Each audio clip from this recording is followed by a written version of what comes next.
நிகழ்ச்சியில் வந்ததுலேருந்து பெரிதும் மகிழ்ந்தது இது ஒரு பிரமாதமான தொடக்கம். கடந்த எனக்கு தெரிஞ்சு நான் என் தந்தை என்னைய சைக்கிள் உட்கார வச்சு எல்லா அரசியல் கட்சி கூட்டங்களுக்கும் கூப்பிட்டு போயிருக்காரு. எல்லா கூட்டங்களும் போய் பார்த்துருக்கேன். அப்போ ரொம்ப சின்ன பையனாக இருந்த காலத்துலேருந்து இப்படி எல்லா அரசியல் தலைவர்களும் உட்கார்ந்துருக்க ஒரு மேடை இருக்குல்ல, எல்லா அரசியல் அப்படி ஒரு மேடை நான் பார்க்கவே இல்லை. எனக்கு வரும் தெரிஞ்சு அப்படி ஒரு வாய்ப்பு இப்போ கிடைச்சதுனால நான் பெருசாக மகிழ்றது நல்ல ஆரம்பம்னு நினைக்கிறேன். நான் என்ன அதிமுகவை சேர்ந்த ஒருத்தரையும் கூப்பிட்டு உட்கார வச்சுருந்துருக்கலாம். நீங்கள் அப்படிலாம் சிரிக்காதீங்க. ரொம்ப வலுவான ஆளு இன்னைக்கு அவங்க தான். உங்களால் 1 மணி கூட்டவே முடியல. 10 பேர் தான் கொண்டு வர முடிஞ்சிச்சு. நீங்கள் திமுக நினச்சி பார்க்க முடியுமா? அதை இன்னொன்று அவர் இப்போ தமிழர் பிரசன் நான் பிரமாதமாக ஆரம்பிச்சார் டெல்லிக்கு போகிறோம்னு.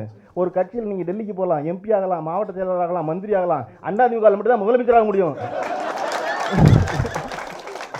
அதனால அங்கேருந்து ஆள் வெளியே வரவே வராது இனிமேல். ஏன்னா ஒரு வாய்ப்பு இருக்குது 6 மாதத்துக்கு இருக்கா.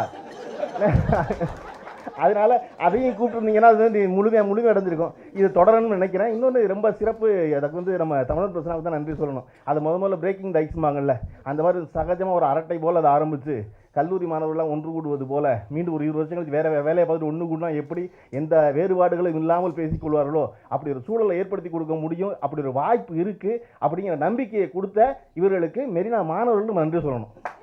இவர்களை பூரா ஒன்று சேர்த்து அவங்க தான் இல்லை, இவர்கள்லாம் வேறு இடத்துல இருந்தாங்க, வேறு எடுத்து ஆள போகிறாங்க. ஒரு இடத்துல கூச்சது அவன் தான். அதனால் அவர்கள் ஜோதிமணி அவர்களை நான் ரொம்ப சந்தோஷப்பட்டேன். அவங்க தான் காரணம், பரவாயில்ல, மகிழ்ச்சி அப்படின்னு.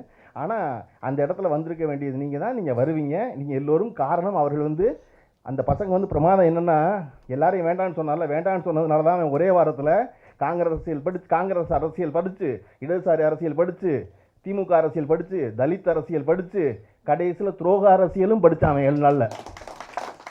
நீங்கள் போயிருந்தீங்கன்னா படிச்சிருக்க மாட்டான். மொத்தமாக 7 நாள் பற்ற மாதிரி படித்து முடிச்சிட்டான். இப்போ மறுபடியும் என்ன செய்வேன், நான் படம் எடுத்த பொழுது கிளைமேக்ஸ் எடுக்கும்போது பட்டுட்டேன்.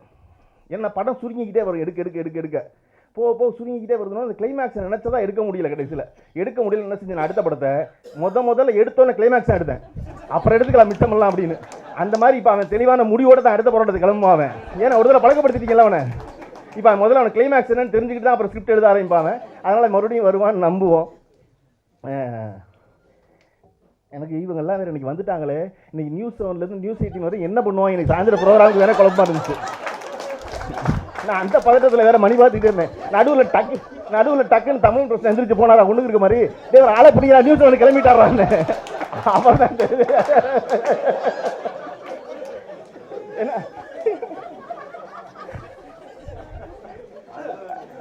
நீங்கள் எப்படியாவது இந்த நிகழ்ச்சியை 10 மணி நடத்திடுங்க. இன்னைக்கு ஒரு நாளைக்கு தமிழ்நாடு தப்பிக்கிட்டோம். ஏன்னா அதாவது வாழ்வதற்கு வசித்தலுக்குமான வேறுபாடை யுகபாரதி சொல்கிறாருன்னு சொல்லிக்கிட்டார் பிரின்ஸு. ஒரு செய்தி ஒன்று நடந்தால் அது முதல்ல நமக்கு இப்படி அவன் நடந்து போச்சு அப்படின்னு இருக்கும். நடந்ததை பற்றி பக்கத்தில் அவன்கிட்ட பேசணும். இப்படி நடந்து போச்சு அவனுக்கு தெரியுமான்னு. அப்படியா சொல்கிறேன், எனக்கு தெரியலையா, நான் இப்போ தான் அங்கேருந்து வந்தேம்மா. அதை உட்காரணும். அடுத்த நாள் காலையில் செய்தித்தாள் வரும். அந்த செய்தித்தாளில் செய்தி முதல்ல இருக்கும், 3ஆம் பக்கத்தில் அதை பற்றிய கட்டுரை இருக்கும். அடுத்த நாள் அந்த செய்தியை பற்றி தெரிஞ்ச துறை விற்பனர் ஒருத்தர் இது இப்படி நடந்துச்சு தெரியுமா அப்படி 2வது நாள் எழுதுவார். இப்படி தான் நம்ம செய்தி பார்த்துருக்கோம் இல்லையா. அண்ணா இறந்து தமிழ்நாட்டில் அவ்வளோ பெரிய கூட்டம் கூண்டுச்சுங்கிறது தமிழ்நாட்டு செய்தித்தாளில் ஒரு வாரத்துக்கு செய்தியாக இருந்துச்சு. இப்படி ஒன்று நடந்ததே இல்லைன்னு. ஆனால் அப்படி இல்லாமல் நம்மளை எவ்வளோ பதட்டம் வச்சுருக்காங்க பாருங்க. பிரேக்கிங் நியூஸாகவே இருக்குது எல்லாமே. அதுவும் கடந்த 10 நாளாக ஒருத்தர் சாயந்தரம் 9 மணிக்கு ஒருத்தர் தியானம் 40 நிமிஷம். என்னடா தியானங்கிற அதிர்ச்சியில் இருந்து முடிக்கிறதுக்குள்ள திருப்பி சாயந்தரம் நேரடியாக சசிகலா அவர்கள் வீட்டை விட்டு வெளியே பேட்டி. எங்கேயுமே யாரையுமே பார்க்க வராது. வீட்டு வாசலில் கேட்டில் நின்று வாட்ச்மேன் மாதிரி பேட்டி. என்னடா இங்கே பேட்டி நினைச்சா அங்கே ஆறுகுட்டி அங்கே போயிட்டாரா அப்படி நாங்கள் பார்க்கறதுக்குள்ள திருப்பி இங்கே எம்எல்ஏக்கள் கூட்டமாமே. அப்படி இருக்குள்ள முதலமைச்சர் கோட்டைக்கு போறாங்க செய்தி. ஏன்னா ராஜினாமா போயிட்டாருனா ஏன்டா கோட்டைக்கு போறாரு, அவன் பின்னாடியே 10 டிவி எடுத்து போயிட்டு இருக்கான். ஒரு வாரமா 30 நிமிஷத்துக்கு பிரேக்கிங் நியூஸை கொடுப்பீங்க. பதட்டமாகி வீட்டில் பொம்பளைய சின்ன பிள்ளையெல்லாம் நியூஸ் சேனல் பார்க்க ஆரம்பிச்சிருச்சு. ஏன்னா அது ஒன்று தான் வீரக்காரியோட செய்தி சொல்கிற தமிழ்நாட்டில் கண்டுபிடிச்சாங்க. ஏன்னா மியூசிக் போட்டாடா செய்தி சொல்லுவீங்க நாட்டுக்கு. சரோஜ் நாராயணசாமி ஒரு குரலில் நான் செய்தி கேட்டிருக்கேங்க. எல்லாவற்றையும் ஒரே மட்டத்தில் பேசுங்க. நம்ம ராக்கெட் விட்டாலும் சரி, காந்தி செத்தாலும் சரி, ஒரே குரல் தான் இருக்கும் அதுக்கு.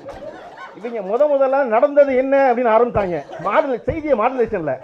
இப்போ ரீரெக்கார்டிங்கோட இப்போ புதிய தலைவரில் பாட்டு போட்டு செய்தி சொல்கிறாங்க. அப்போ நீங்கள் என்னதான் ஆவீங்க? அதனால அந்த வகையில் இவர் எல்லோரையும் ஒரு மேடையில் இருத்தி இன்னைக்கு தமிழ்நாட்டை தப்பிக்க வச்சதுக்கு யுவபாரதிக்கு முதல்ல நன்றி சொல்லுவோம்.